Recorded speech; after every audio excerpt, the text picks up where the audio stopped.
सदगुरु गरीबदास जी की वाणी में आता है, शाम को उनकी आरती गाई जाती है तो उसमें रोज गाया जाता है कि पाप पुण्य दो बीज बनाया, शब्द भेद कोई बिरला पाया।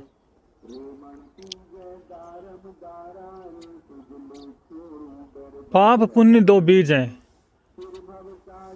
इंसान जो कर्म करता है उसके दो विभाग हो जाते हैं।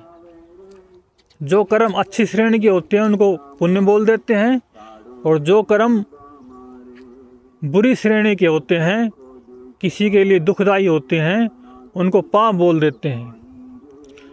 और ये पाप पुण्य जब कर्म में शामिल होते हैं तो ये जैसे पेड़ के बीज की तरह से ही बढ़ते हैं, क्योंकि पुराना कर्म अगले कर्म को पैदा करता है, निर्मित करता है। तो कर्म बनते हैं हमारी स्मृतियों से। तो जो बीज कहा गया है, पाप पुण्य दो बीज बनाया, वो हमारी स्मृतियां हैं, अच्छी स्मृतियां और बुरी स्मृतियां। ऐसी स्मृतियां जिसकी वजह से हमने किसी की भलाई की, साधन भजन किया, वो पुण्य की श्रेणी में आती हैं।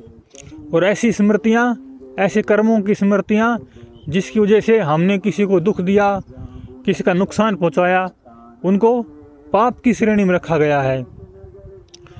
तो ये पाप और पुण्य कर्म के दो विभाग हो गए।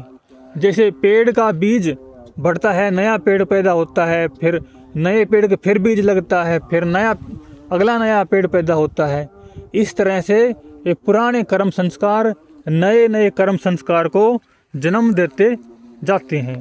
पिछला कर्म अगले कर्म को, अगला कर्म और अगले कर्म को। फिर आगे कहा है, शब्द भेद कोई बिरला पाया। तो शब्द किसको कहा गया है? जहाँ कर्म जिस आत्म तत्व से पैदा होते हैं, जैसे सागर से लहरें पैदा होती हैं, आकाश से बादल पैदा होते हैं, ऐसे ही उस आकाश तत्व को, उस सागर की गहराई को आत्म तत्व की तरह माना गया है।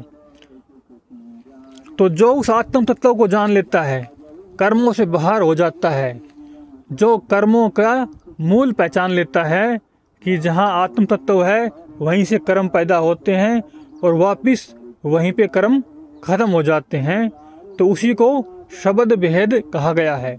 और शब्द भेद कोई बिरला पाया कि इस ज्ञान को, इस विवेक विचार को समझने वाला और उसको समझ के जीवन में अनुभव करने वाला कोई बिरला संत ही होता है।